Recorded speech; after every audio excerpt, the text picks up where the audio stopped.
Well, hello, you delightful delinquents. It is I, Jaffe. I hope you had a great Christmas, Hanukkah, holiday season. I wanted to give you my top games of 2025. These are not my top 10. I'm not putting anything in order. It's not a horse race.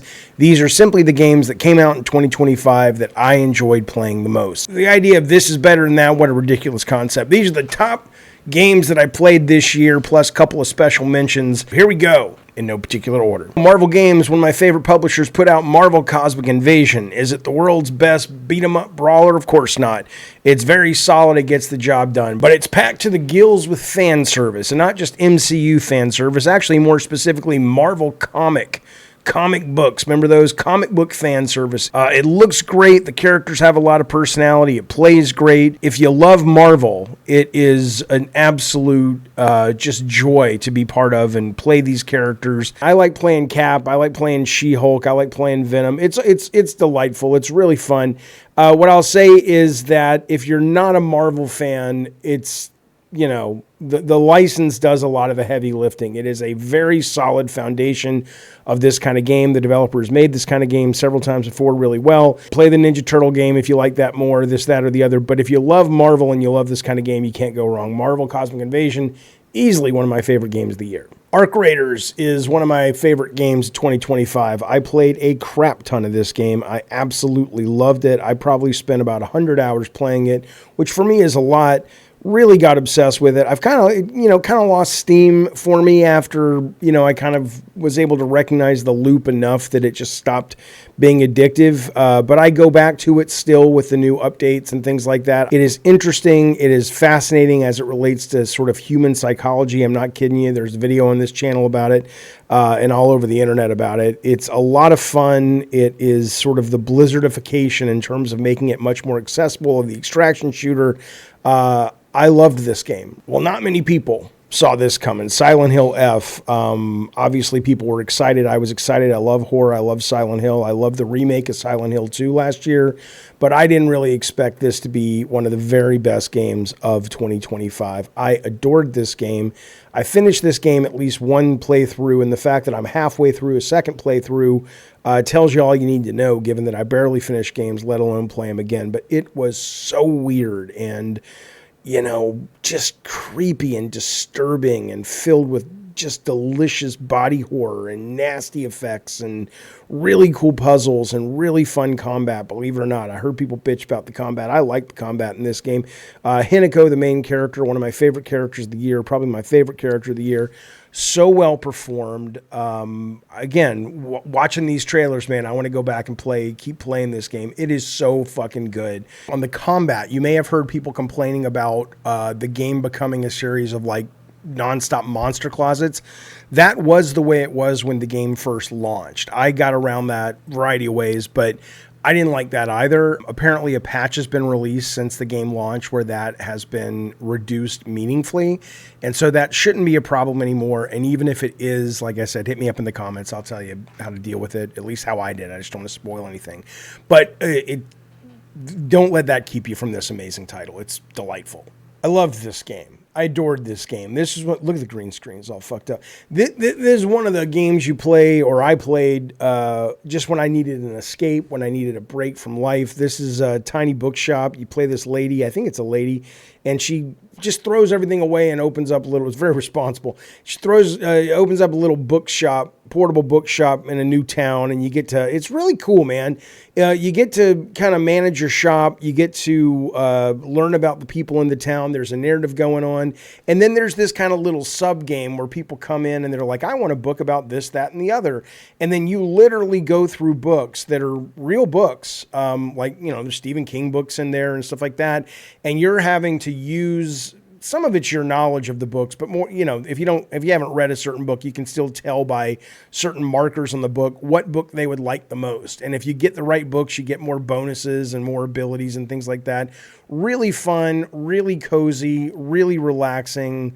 It's just a delight. Tiny bookshop. Loved it. This is Neon Inferno. I love this game. It is so just packed with great detail and love of anime and love of action anime. It reminds me of playing a playable version of like Ghost in the Shell. It's a great little chunky shooter, and it also adds some neat mechanics, like you can shoot in and out of the background.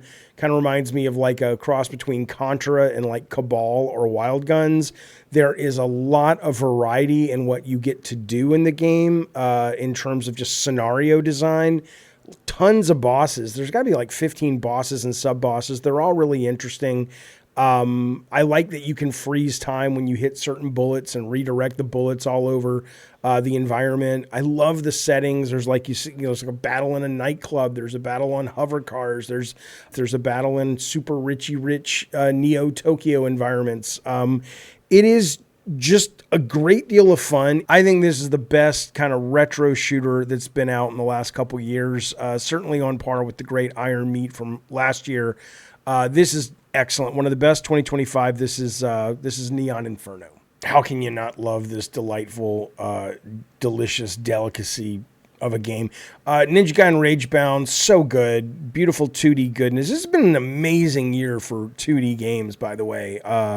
I'm so thrilled that they clearly make enough money that, good studios get to keep making them. Used to be, you'd be calling yourself lucky if you got something by Way Forward. And we did get a Way Forward game this year. I think there was a new Shantae, which I liked. Didn't love, but I liked.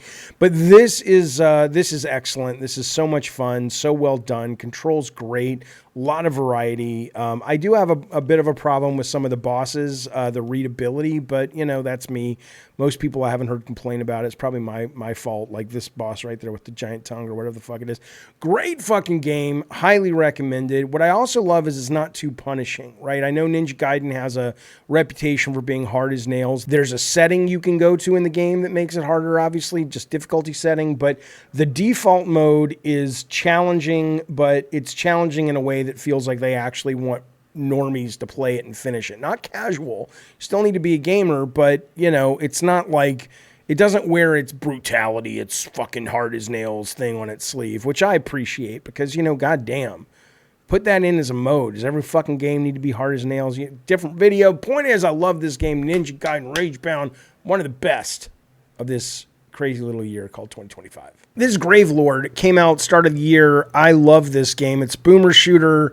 It's real unique playing aspect is that it has cards that you can collect and put in the brim of your hat, and it affects gameplay. I honestly haven't gotten really any real mechanic value out of that. If that mechanic didn't exist, even though I think it's conceptually strong, it wouldn't bother me. I think what I love about this is it just plays buttery smooth.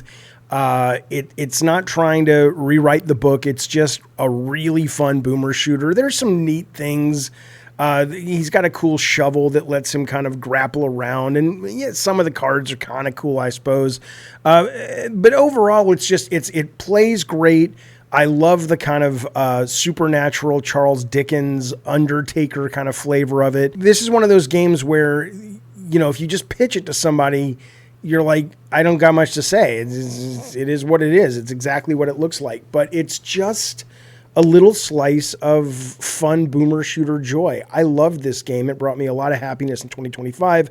This is Gravelord. This is from Flynn's Arcade Publishing, 1cc Games. This is the ultimate Halloween game.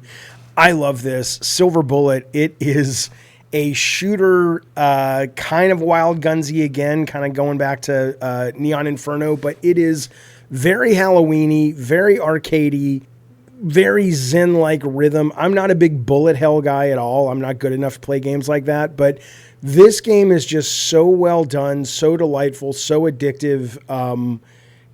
Again, it's kind of one of those what you see is what you get, but if what you see you like, you'll love it because it is, look at it. It's so just joyful in its love of being an arcade game and love of sort of the Halloween spirit. This is going to be one of those games I bring out every single Halloween, if not more, and play at least every Halloween because it's just, it's a delight. I played it all through October. I think it's great. Silver Bullet, very, very recommended by me. Give it a play. Let me know if you enjoyed it as much as I did.